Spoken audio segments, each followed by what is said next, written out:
দেখো চাল নিয়েছি, দেখতেই পাচ্ছ। চলো এবার রান্নাঘরে। তারপরে আমি হালকা লবণ ছড়িয়ে দিলাম এর ভিতরে, হালকা লবণ। এবার হাতে দেখো এইটুকু জল দেব, দেখতেই পাচ্ছ। জল দেওয়া হয়ে গেছে। আমি এটা 10 মিনিটের মতো একটু হাওয়াতে রাখবো। 10 মিনিটের মতো, এটা 10 মিনিটের মতো রাখবো। এবার আমার 10 মিনিট হয়ে গেছে। এখানটা কিন্তু 250 চাল আমি নিয়েছি, কিন্তু দেখতেই পাচ্ছ। আমার এখন 10 মিনিটের মতো এই চালটা হাওয়াতে রেখেছিলাম, শুকিয়ে গেছে, হালকা শুকিয়ে গেছে। আমি কড়াইতে তেল ছেড়ে দিয়েছি, দেখতেই পাচ্ছ। এবার নিয়েছি বাদাম আর কারি পাতা। এটা আমি রাত্রে ভিডিওটা করছি না, কারি পাতা গাছ আমাদের বাড়িতে রয়েছে, তোমাদের দেখাতাম। চলো আবার রান্নার।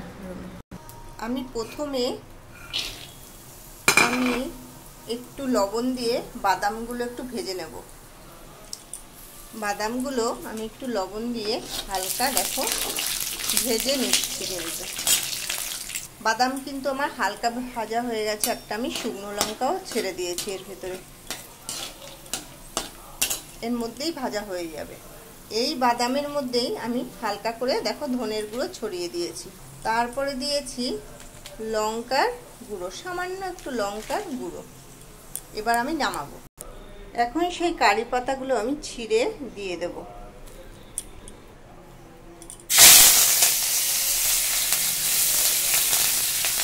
কারি পাতাগুলো আমি দিয়ে দিয়েছি দেখো সেই তেলের ভিতরে। কারি পাতা এখন হয়ে গেছে, আমি নামাবো। সেই তেল, ধনের গুঁড়ো, জিরের গুঁড়ো, লঙ্কার গুঁড়ো আমি সব ছেড়ে দিলাম। সেই তেলের ভিতরেই কিন্তু আমি সব ছেড়ে দিলাম। বিকালে টিফিনটা যদি এরকম হয় চায়ের সাথে কেমন হবে বন্ধুরা? দেখো আমি কি করছি।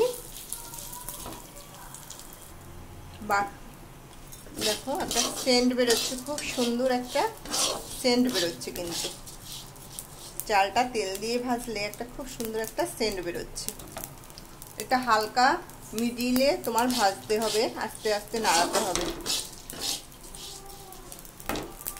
তোমরা যদি পারো ঘি বা সরষের তেল দিয়েও ভাজা যায়, খুবই সেন্ট হবে ঘি দিয়ে। আরও আগের দিনে মানুষের চাল ভাজতো এমনি কড়াইতে, আর এটা আমি এটা আমি তেল দিয়ে ভেজেছি, খেতে বেশি স্বাদ হবে তাই জন্য।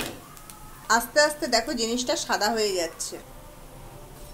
আমার চাল ভাজাটা হয়ে গেছে তেল দিয়ে, দেখতেই পাচ্ছ কুড়মুড়ে, খেতেও খুব স্বাদ হবে, দেখতেও খুব সুন্দর হয়েছে। এবার আমার নামানোর পালা। বাসমতি চাল দিয়ে খুব একটা সেন্ট বেরোচ্ছে, ভেজেছি তেল দিয়ে, তাই জন্য কি ভাল লাগছে দেখতে বলো বন্ধুরা। এবার আরও ফুটে উঠেছে, দেখতে পাচ্ছ। একটু ছড়িয়ে দিই। এই দিয়েই খেতে তোমরা সন্ধ্যার সময় ছেলে মেয়েরা সবাই বলবে মা আর একদিন করে খাওয়াও না। একদম পারফেক্ট, খুব সুন্দর একটা রেসিপি। তোমরা বাড়িতে ট্রাই করো বন্ধুরা। কেমন লাগছে বন্ধুরা? ফাটাফাটি বন্ধুরা। এরকম বাসমতি চাল তোমরা টিফিন করো, বিকালে, সন্ধ্যায়, সকালে বা বাইরেও নিয়ে যেও, খুব টেস্টি, ফাটাফাটি। আমি তো একটু খেয়ে দেখি। গায়ের মধ্যে দিচ্ছি মানে অমৃত খাচ্ছি। টাটা।